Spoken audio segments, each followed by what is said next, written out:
Hello and welcome to the Ladies Best Life podcast. Today is episode 102 and we have got an incredible guest here with us. I was about to say tonight, but it depends where you are in the world. Rob, welcome to the Ladies Best Life podcast. Thank you so much for having me. I'm looking forward to it. Gonna be good. So I want to start by you telling us more about you. Tell us about your story. Tell us about who you are, what you're doing. Give us a bit of insight. So I'm Rob. I'm currently a motivational speaker. I give motivational talks to businesses and organizations about workplace well-being and how we can look after our staff better. I also give talks to well-being events just about how we can take control of our lives and choose happiness. And this all has come around by my career in the police. So I was a police officer for 5 years, went through a lot of things throughout those 5 years. And I left in 2020, and these 3 years after that has just been so transformational, been full of growth. And I've just kind of found this new level of myself that I maybe didn't realize was possible or whatever it may be. But I just needed to go to this next level. And thankfully I've been able to do that and been able to grow, being able to learn from the trauma, learn from the hurt, and learn and take it as in the good lessons. They've had to happen. Unfortunately, these things do have to happen, but it's how you learn from it rather than focusing on what happened. It's how can I learn from it and grow as a person. These 3 years have been transformational, to say the least. Love that. And for someone who's listening and they're going through a hard time themselves, how do they learn from this hard time? How can they be sat there going, fuck you, like this is really painful, like how dare you say that I can just kind of like cop on with it and just learn from it?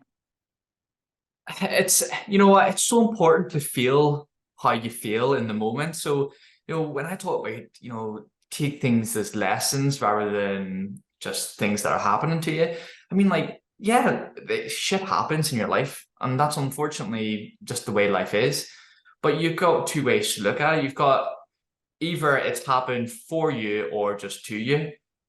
And if you do it for you and you feel it like that, it just changes your perception. Now, feel the feelings, feel the anger, feel the pain, feel the sadness of whatever you're going through completely. And we can't be happy every minute of every single day. That's not how life works. Feel your feelings, but as long as you've got that resilience inside you, that little part of you that's saying, yeah, but this has happened for a reason. You can use this. This will be something that you'll look back on. You have to grow from it. As long as you've got that little intuitive thing inside you that tells you that the bad times, although still shit, I'm still so bad, but it gets you through it, and it gets you through it in a different perception. Yes, love that. And I do think it's very hard to see the lessons whilst you're in the kind of midst of the chaos, if you like. You've kind of got to work your way through, allow those emotions to come to the surface, and then afterwards, I usually find for me it's upon hindsight and reflection, that's where I can see the lessons. Well, yeah, definitely. And that's it could take time. Sometimes it may take weeks, days, months, even years. So for me, as an example, I left the police in 2020, and throughout those 5 years, I witnessed so much trauma. I had so much unhealed trauma within myself, but also what I had witnessed and everything like that.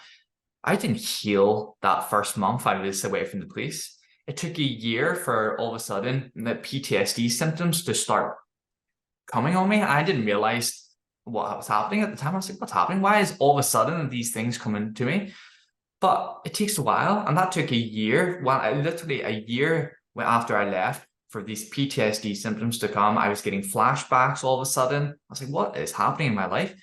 And since I've been diagnosed with PTSD, but that took a year for me to those kind of symptoms to show themselves. But then it also took a couple more years for me to even heal from it. Now, I speak about my experiences. I speak in organizations. I speak at events.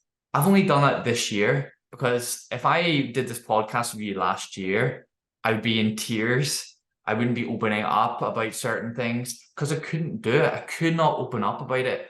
Couldn't open up about the deepest, darkest time in my life without crying. And even now, when I do speak about it, I get a lump in my throat.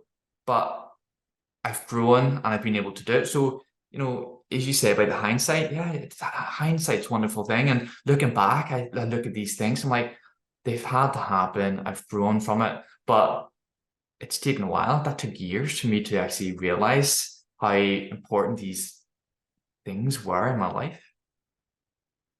100%. And what do you think it's taken for you to live a life with more freedom and more fulfillment? Unfortunately for me, it took a traumatic event for me to open my eyes into what life really meant. And a lot of people probably do have that trauma, that significant thing in their life where they're like, I've changed my perspective. And this is in my talks, I try to, and I'm sure you too, with what you do, you try to get people to understand these things before they have to go through the trauma. Yeah, and try to understand like this is what you can do to help yourself rather than being reactive when it happens. But it's easier said than done, isn't it? And for me, I was reactive rather than proactive about my well-being, about my mental health. And there was two main incidents in my life that happened during the police. One of them was when I hit rock bottom, and that was in July 2018. And in July 2018, I was fed up with life. I would describe myself as a functioning depressive. I'd sleep on my days off. I would go to work, wear this mask. I'd be laughing, joking. I'd make everybody else laugh. Everybody would think, Rob, you're the funny one. You're making us happy. You keep the spirits high. But deep down, I was miserable. I was so unhappy. And I got to the point where I didn't speak to anybody about it. I kept it all in, didn't share how I felt. And it got to the point where I was fed up with life. I didn't want to live anymore.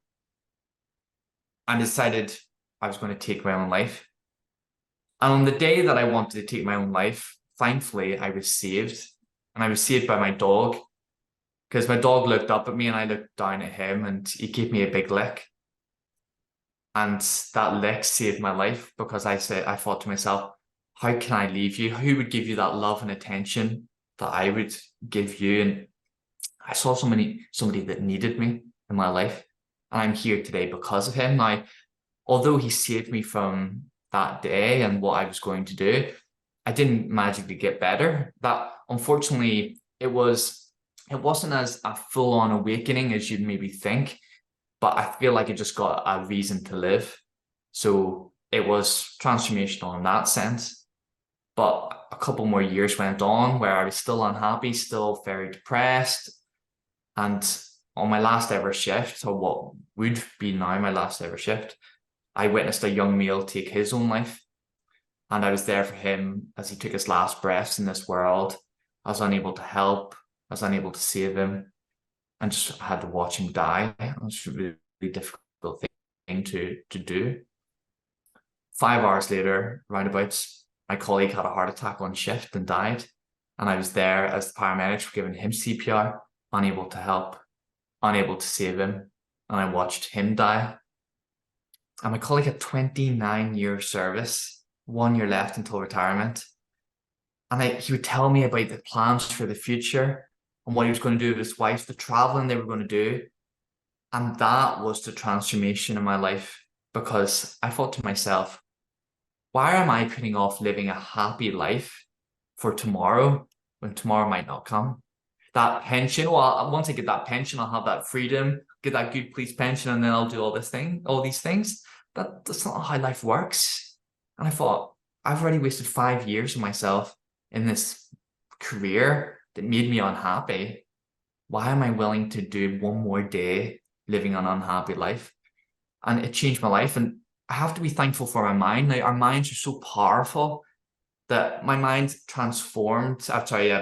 It made me get an injury in my knee, where it manifests, all this negative energy manifested itself in this knee injury, where I actually tore my ACL after that last day.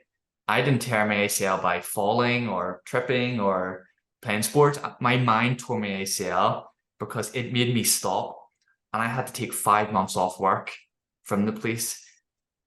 And within those 5 months, that's when I realized, because I couldn't go anywhere, I could hardly walk for 5 months. And it was just me, myself, and my dog. And I thought, right, this is my time to listen to what I want in my life for the first time for so long. What do I want in my life instead of what other people thought was success or what other people thought was happiness? What did I want? And I couldn't escape myself because it was just me. There was nobody else around me, just me for most of the days. So that was my transformational experience. Wow. And isn't it mad, like you say, how there can often be quite a brutal, not quite like you say, awakening, but a moment that makes you just go, what the fuck am I doing? Yeah, exactly. And that's literally those words especially came out of my mouth, and I thought, why am I doing this? Why am I living a life? Who lives the life that they're unhappy in? Like, why would anybody want to do that? But unfortunately, in life, it's easier said than done, isn't it? It is easier said than done by saying, just choose a happy life. Just pick what makes you happy and do it. So many people live a life that, whether it's, different things, different circumstances, whether it's careers, family, kids, whatever it may be, they feel like they've invested their time in it. So they think, well, I can't do anything now. That's me done. I won't be able to quit now. I've invested so much time. And I heard so many people in the police say that to me. I'm like, oh, I can't leave. I've been here for 10 years. I've paid 10 years into the pension and stuff. I'm like, pension that you may never even get. Your life's now. And I just thought, what am I doing? What am I doing? And you definitely are not alone.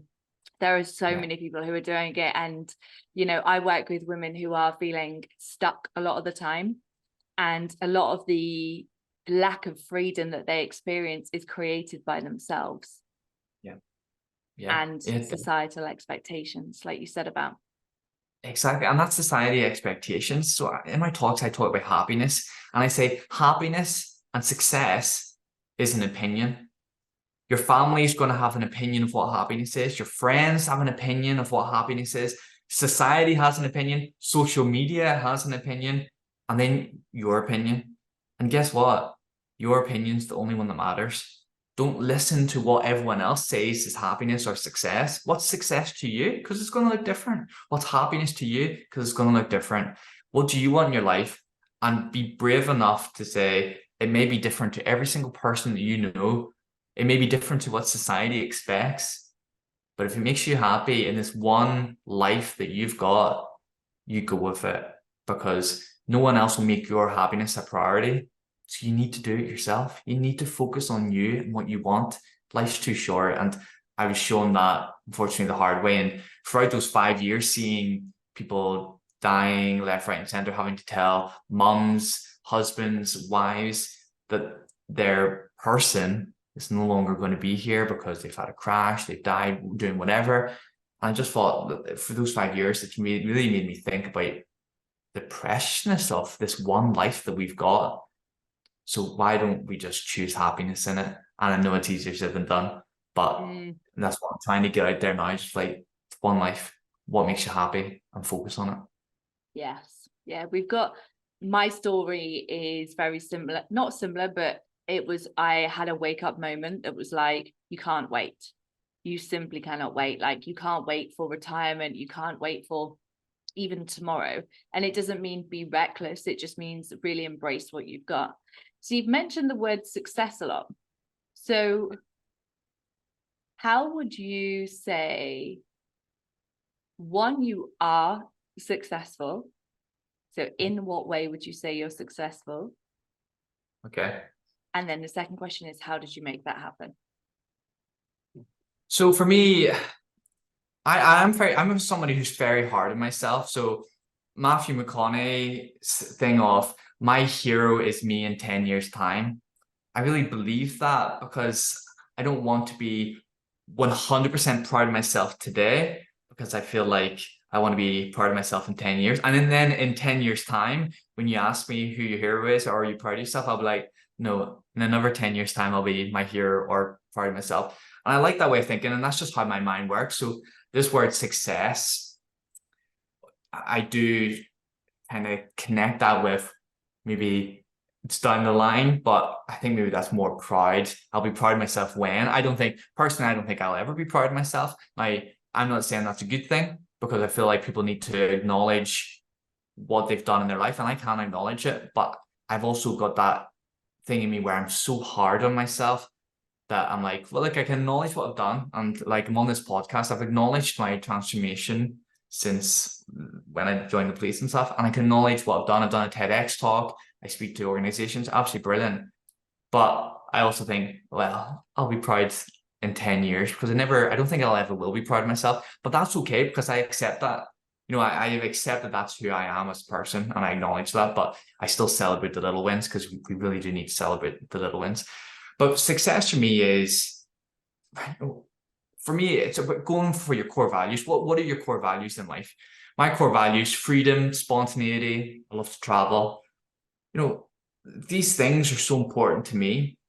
So success is, am I living a life that is aligned to these core values? Am I living a life that, whether it's my career, my personal life, my relationship, whatever it may be, are these core values being met in every single element of my life? And if they are, then you're successful, because it's not about, oh, well, I make 1 million a year. Oh, I must be successful. That's not what success is. Money will never bring you happiness.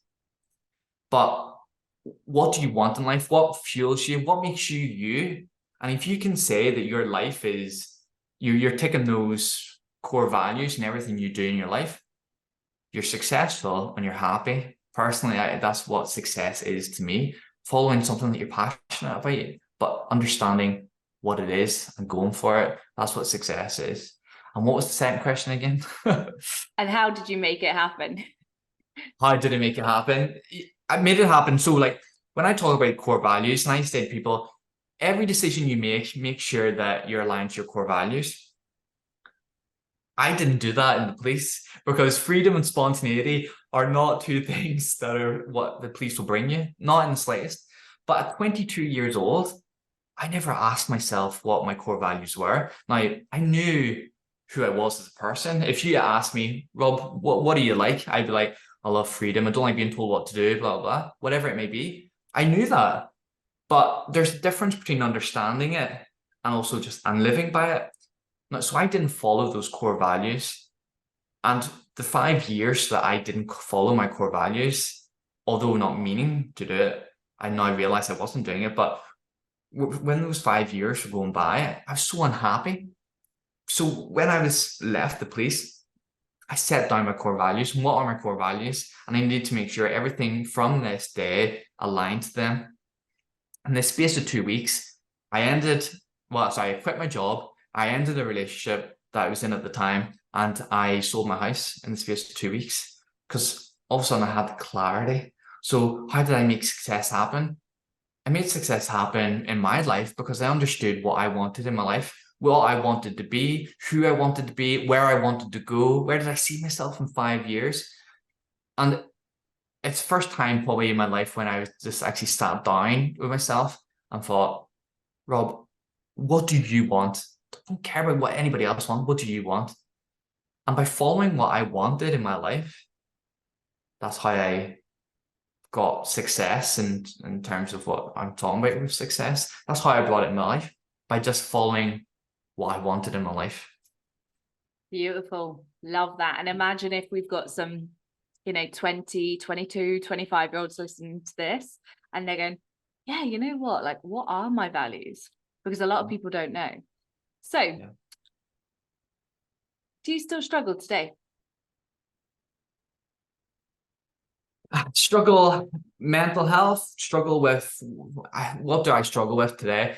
I've just recently been diagnosed with PTSD, and this has been a struggle throughout the few years. And I definitely struggle with a few things in my life. I wouldn't say I struggle with my mental health because I have the good support network. I know now what I need to do, but see, when I have those night terrors, it is a struggle because I can't really control those night terrors.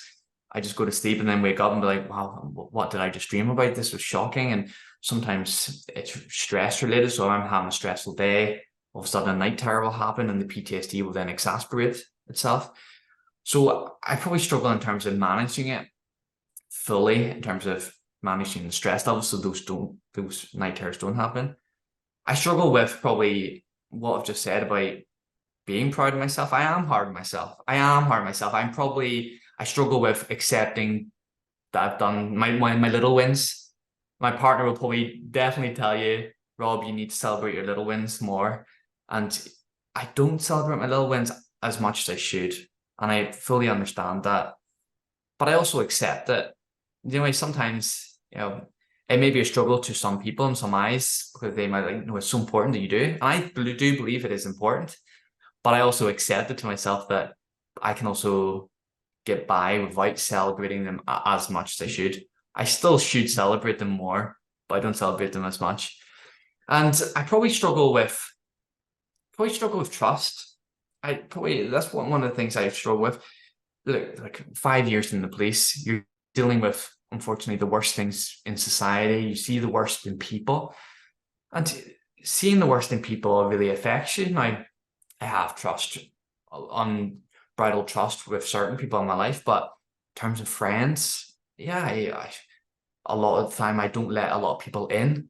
I am a closed book, but I have to get to know people. I have to know that I'm safe with them before I fully let them into my life. And once you're in, brilliant. Like, I will trust you and I expect the same back. But I probably have a few of people that's maybe a wee bit more negative than what I should. But I do accept that that's probably the experiences in the police that have shown me what people are capable of.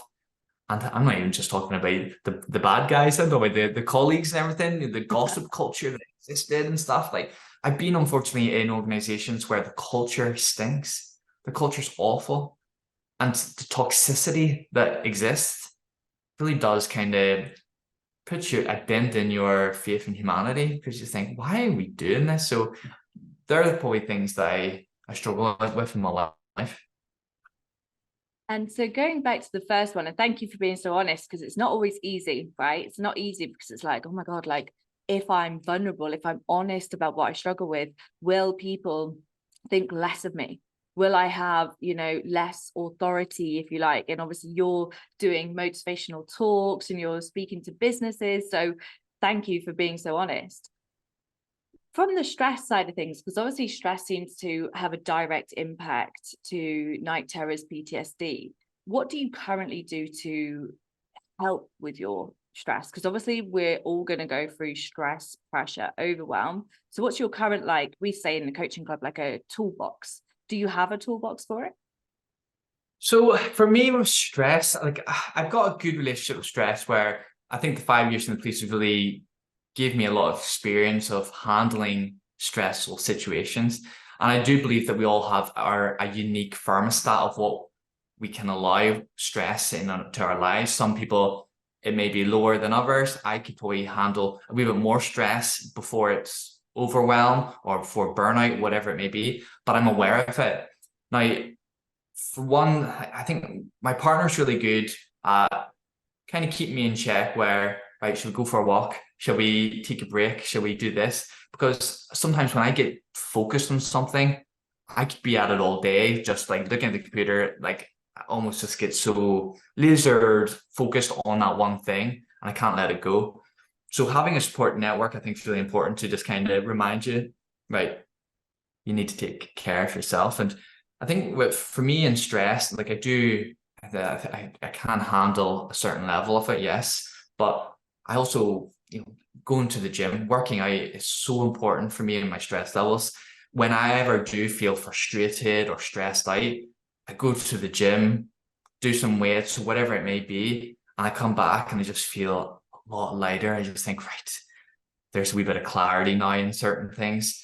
And sometimes, yeah, whatever time it may be, you just think, I just need a gym session. Like, I just need to get some of this stuff out. And that's definitely my toolbox. Like, a gym session really helps. Even though sometimes you're like, oh, I can't be bothered or whatever.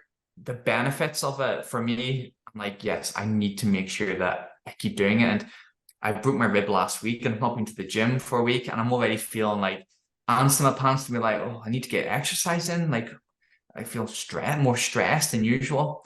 Broken ribs not helped, but and so the gym and working out is really important. I'm moving my body.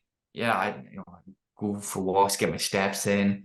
I love playing football. I think just this whole idea of movement and it's how it's not about, oh, just go to the gym for 1 hour a day and that's perfect. No, it's how you move through the whole day. Are you taking the stairs instead of the lifts all the time? It's that compounding interest which really matters for me, especially with stress. Like, I'll take the stairs, also because my partner can't take lifts, so I end up taking the stairs. But it also helps because I feel like, yes, let's get my body moving. It's those little things that just keeps going. So exercise is so important, but also music. For me, with my stress, music is in that toolbox, because music, whatever mood you're in, I feel like there's always a song, there's always a playlist that will help you get through something. And sometimes you need a loud, rockier music just to get you pumped up. Sometimes you need a rap music, whatever it may be, to relax or to motivate. I think music plays such an important role in our lives. Obviously not for everybody, but for me, it is so important. Sometimes I'm just like, I need to de-stress. Let's get some music on to just, I don't know, change my perspective in that moment. And it can just completely take some stress away. So I think music for me is so important. Love that. A quote that came to my mind when you were talking then was, when we move our body, emotions move with it. And that's one of my favorite quotes, because I just say to the girls, if they go through, 'cause a lot of the women that I work with, they've got, high pressure careers. They've also got like 2.5 children and a husband, and, the house to keep clean. And I'm like, you're feeling overwhelmed, and we can both sense that, and that's okay. Is it doable for you to go and just do a lap around the block? Because when we move our body, emotions move with it. And it's the same with music.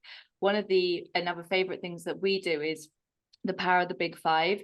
So 5 things that you can see, 4 things that you can taste, 3 things that you can smell, and then what are the other 2? Touch and whatever the other one is. I've completely forgotten what ones I said now.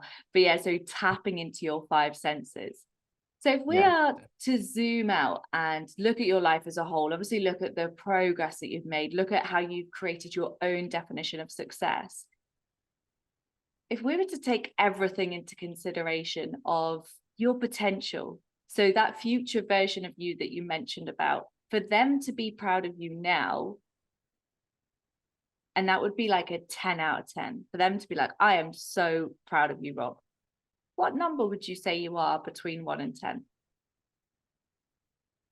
Probably like a 3, to be honest with you, because that point just shows you how hard I am, because people do look at it and be like, Rob, you've just done a TEDx talk, you've just done this, you're doing this. But it's people can say all they want, it's individual. And I know that I'm also not exactly where I want to be. There's other things that I want to be a lot further down the line that they are. And I just know myself, I'd probably give myself probably a 3, maybe a 4 at a push. I am proud of myself being able to speak about these things now, and I probably need to give myself more credit than I actually do, because it's now becoming the norm, me speaking out about these things. But I remember I did a LinkedIn post at the start of the year to open up about my experience. And I thought about that LinkedIn post for about 3 months before I posted it. And I couldn't send that post. I couldn't send it. I couldn't just be like, right, happy days, I'll just do it now. And it took me 3 months to be able to be like, this is the day, I'm happy to do it, because it was letting people in. And I didn't like being vulnerable at all. So like I'm now able to be vulnerable with strangers left, right, and center. I'm able to have people come into my life in terms of, well, what have you been through and all the bad times. So I am proud of myself for those experiences that I've went through them. I'm now on the other side.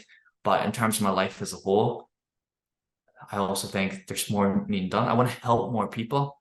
I want to get to more businesses. I want to make sure that more cultures are being affected for the positive way, so that people aren't getting affected by their work.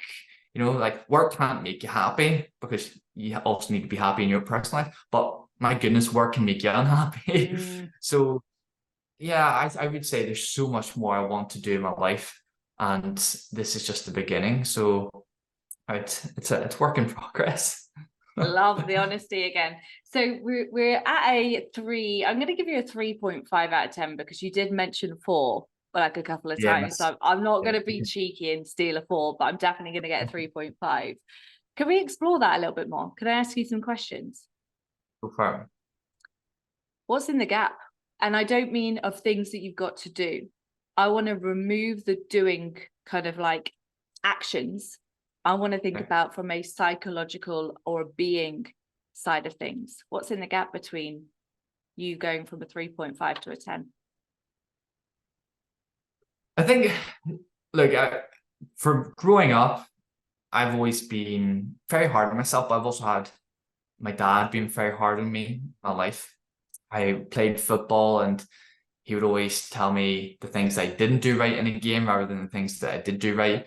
I've always been told about the negatives and never really celebrated enough about what I was doing right.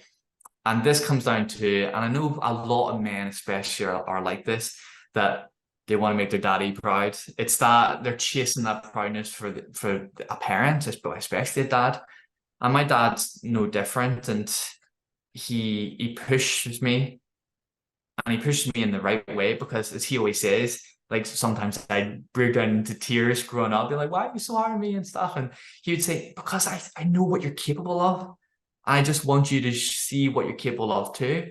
And it changed my mindset, where I know what I'm capable of, not only by what my dad's highlighted in me growing up and stuff, but I also know what I'm capable of. I feel confidence, and I believe having confidence is so important in your life. No matter what you do in your life, you need to have self-confidence. I think that's one of the main things that really makes me me, and I think it's so important for people to have. So that gap, yeah, there's that element. To put it simply, to make my dad say I'm proud of you. It's almost like that kind of way of looking at it. Yes, there's so much things I want to do in terms of the actual doing, but it's like in a psychological point of view, I'm probably thinking of it in a, I'm waiting for that acceptance that I'm good enough or I've done well enough through somebody else, and I'm aware of that. But I've also then probably brought that onto myself, and my dad's inner voice is in me now, and my inner voice now tells me, Rob, I know what you're capable of. Get on and do it. And yeah, it's just like, even like 11 years old, I did the 11 plus. Now, I was an A student and I got a B2 in my 11 plus. Now, I didn't feel it, but I just didn't do as well as I should have. And my dad, I remember I was 11 years old, he tore through me, like absolutely tore through me. And because I was tutoring other people, I was tutoring my friends, so it was. And I was the one who got a B2 and they got a B2 too. And my dad was like, you've just, he completely tore through me. And I was 11 years old and my mom was like, right, stop. Like he knows it. But that day, although a lot of people, when I say this story to them, a lot of people are like, what a shame, you're only 11 years old. That day changed my life in a way, because it changed my mindset. And thankfully, I still got to a grammar school because my headmaster wrote a letter of recommendation. So I got fortunate that I showed that I was an A student throughout, and I just maybe had an off day. But for that grammar school, I always had this idea. My dad put this idea in my head. This is my favorite quote: prove them wrong. I needed to prove people wrong that who didn't believe I belonged in the grammar school, because they just saw the B2. And my friends' parents were like, that's unfair that he's got into that school and my kid's not gotten that skill, without realizing that, no, I should have got an A. I just didn't. And throughout my life, I've always had this prove them wrong thing about me. And I've always do feel like so many people will tell you what you can't do in life. People will tell you limitations rather than tell you what you can do. And my dad was that one person in my life who told me what I could do. And in grammar school, 11 GCSEs, 8 A's, 3 B's, A levels, went to university. I made sure that response that I got in that 11 plus never happened again, because I remember how I felt. I remember how my dad made me feel, but it was for the better in the long run, although it didn't seem for the better at the time. I think it's perception, and it depends which way you look at it. And the word acceptance comes to my mind a lot when you're talking, because as much as we can want to be validated and accepted by other people, I think I'm going to say, I think I'll remain humble. I think the main acceptance that we need is ourselves. Yeah. And as an adult, we have the opportunity to reparent ourselves. we have the opportunity to go back to that 11-year-old version of ourselves and go, you know what? Your focus was elsewhere. You did what you had to do. You got to the places that you wanted to get to. You absolutely have nothing to prove right now. Yeah. Yeah. And No, you're right. You're right. And I've just got that inner voice in my head that it's now convinced me that I believe that if I don't push myself and my capability, that I will accept where I am too much, and I will then end up getting a B2 in what I do, rather than pushing myself and being uncomfortable with where I am in terms of, like, this is where I want to be. I need to do more because I know I can do more. I'm chasing that A. And for me, chasing that A in life is what will get me to that A and will keep me to the A and beyond, to get the A star, whatever it may be. But I think if I accepted myself too much right now, I'm accepting where I am. I may just accept being a B2. And I know and there's no wrong being a B2, but I think that's how my mind works. And when we're using the 11 plus as the analogy, if I accept too much, I almost get lazy. Not lazy, but I almost just think, well, happy days, I am where I am, perfect. Rather than, will that take away from my striving to the next stage? I think it could. okay, So put that in mind like that. you're striving. Do you feel like it's coming from a place of void? I don't think so. I don't know. I don't think so. Like, I'm striving because I've got a vision for my life. I visualize what I want my life to look. And when you visualize what you want your life to look like and your achievements, it's like that. Write down your what do you call the thing when you die, your obituary. Write down your obituary. How does that read? And if I've done that and I've written down my obituary, I'm nowhere near what I want in my obituary. Like, I'm nowhere near it. So I feel like I'm striving for the potential of what I know I can be and what I want my life to look like. I visualize what I want my life to look like. And unfortunately, right now, I'm not living that life. Yes, I'm on the track, I'm on the journey. And I don't believe that there will ever be a destination, a final destination. Yes, but I'm just almost at the start of the journey. So being only the first year where I've been able to speak about things, I'm now a professional motivational speaker. Yes, brilliant. But I'm at the start of the journey of striving to become what I'm visualizing for my life. Mm. The reason why I asked is a lot of people are striving because they don't feel they're enough. And therefore they are constantly trying to fill voids, and that could be trying to keep parents happy. It could be trying to create a life of what you didn't have as a child.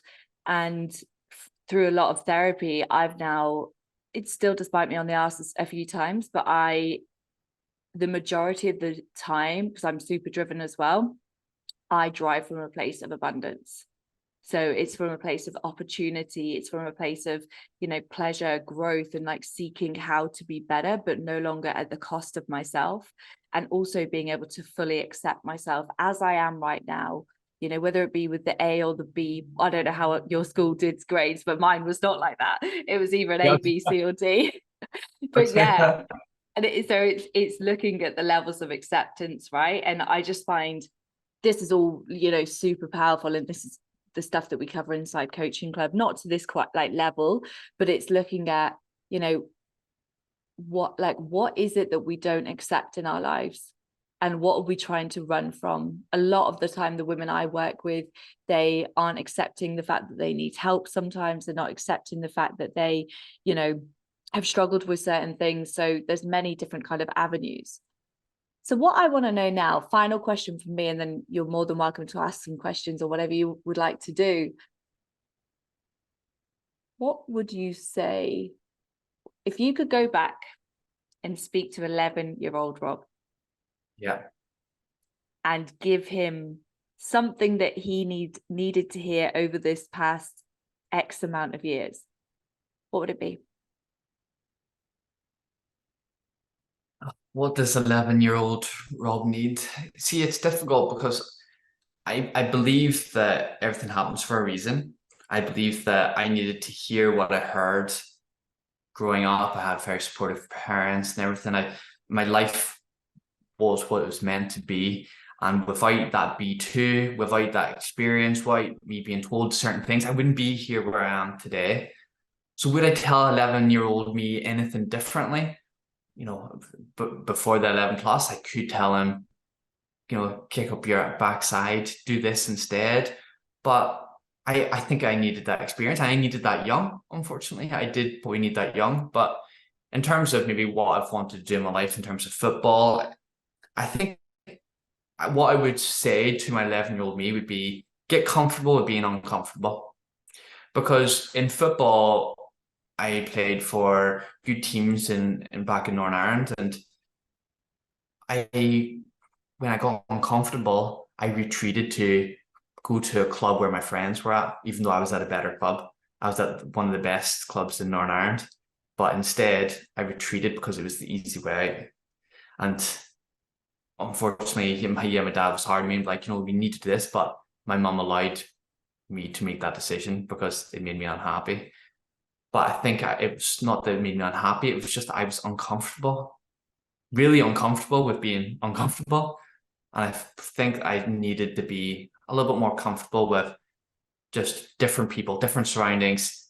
Soon enough, these will be similar surroundings, but you just need to give it time. I think I was too quick to be like, oh no, I'll go play with my friends again. I love playing with friends. I remember the school, I was playing football, it was called games, playing just casually with my friends in school. And the football coach came over to me and says, Rob, we want you to train with the school football team. And I was a year younger, so I shouldn't have been doing it, but he wanted me to come up and train with them. And I said, no, I'm okay. I'm just going to stay with my friends, and I'm enjoying this game. He was furious. I never got picked for the school football team because he never forgave me for that. And I remember him saying, like, I've never seen this before in my life. And I was just like, what's his problem? I just want to play with friends.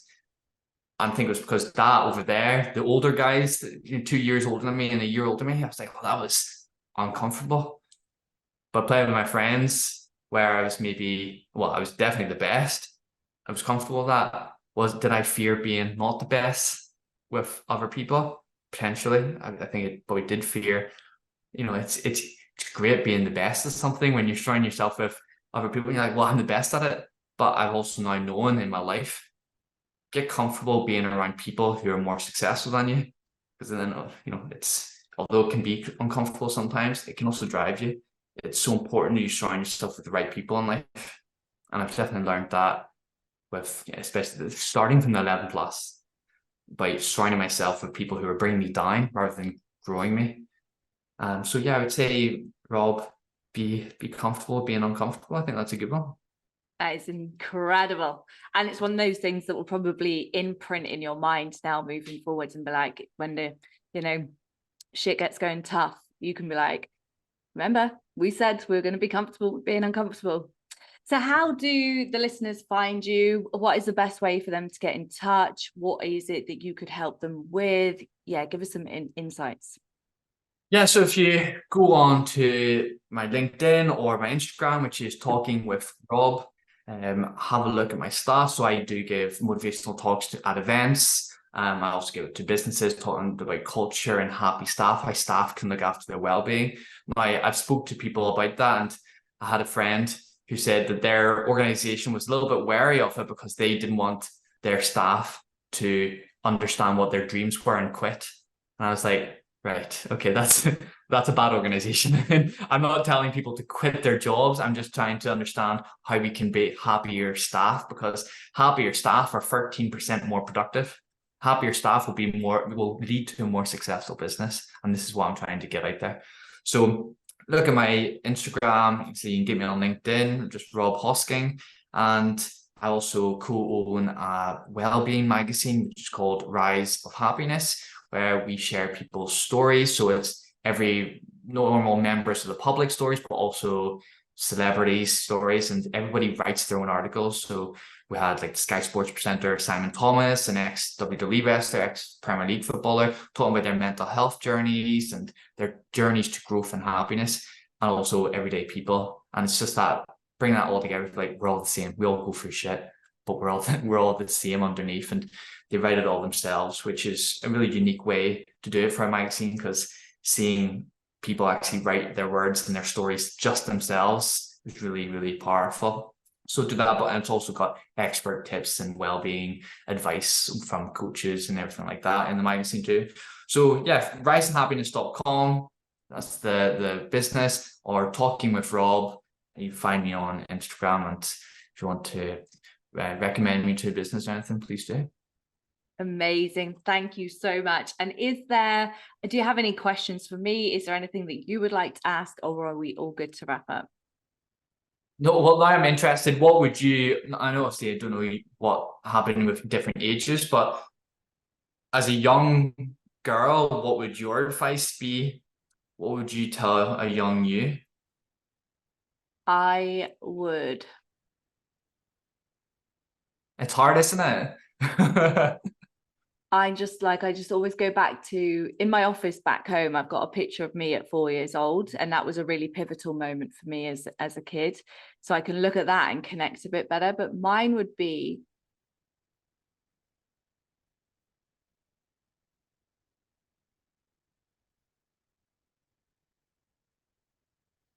no matter what, you'll always be okay. Yeah. No matter what happens, because life has been, fruitful like it has for many of us. And I'm very similar to you in the way that I have a lot of my life driven, but not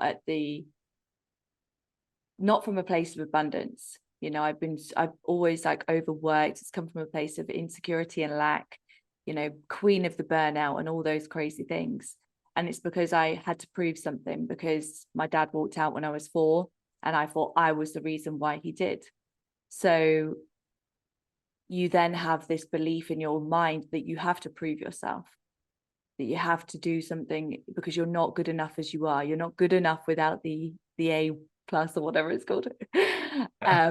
So for me, it's know that no matter what happens, you're always okay. And something I've worked on with my therapist for many years now, and I can't ever see me being a person who doesn't have therapy, because I find it so insightful and powerful, is that the former versions of ourselves always exist within us. So sometimes when we're going into that overworking phase, or when we're doing our default patterns which don't serve us, we need to speak to that former version of ourselves in the words that we've just said tonight.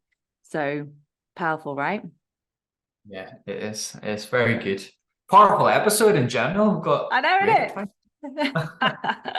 Mic drop. Well, thank you ever so much for your time. I really appreciate that. And for any listeners, please go and check Rob out. And yeah, let's continue to motivate this world and get people happy and living a life that's truly freeing and fulfilling for them, because I think that's the key. Definitely. Brilliant. Thank you so much for everything. Thank you. Take care.